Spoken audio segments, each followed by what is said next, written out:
এটাকে বলে আমরা হাই রিস্ক মাদার।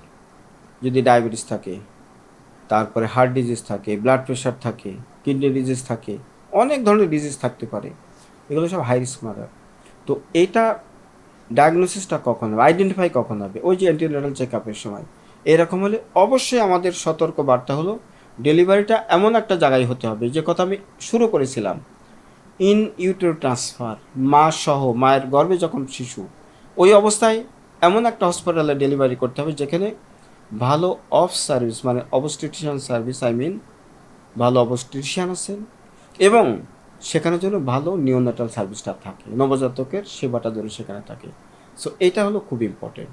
আর একটা হচ্ছে আমাদের পিতামাতা যারা গার্ডিয়ান আছে, আমাদের সবার সচেতনতা। দেখুন, বলা হয় জন্ম মৃত্যু বিয়ে, তাই না? তিনটা খুব বড় বড়, মানে মানুষের জীবনের অধ্যায়। আমরা বিয়েতে কত খরচ করছি, তাই না? জন্মের সময় কেন জানি আমরা এখনও পর্যন্ত বাড়িতে ডেলিভারি নাই, ছোটোখাটো একটা ডেলিভারি।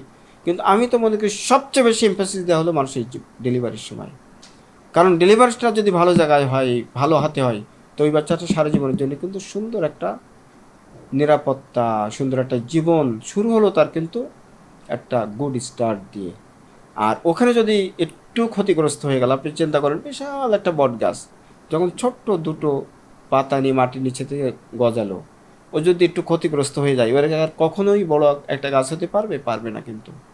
তো একটা ছোট্ট নিউবর্ন, একটা প্রিম্যাচুর বেবি, ডেলিভারির সময় বা ডেলিভারি পরপরই ও যদি ক্ষতিগ্রস্ত হয়, এর অনেকটাই কিন্তু পরবর্তী তার কাভার করা সম্ভব হয় না।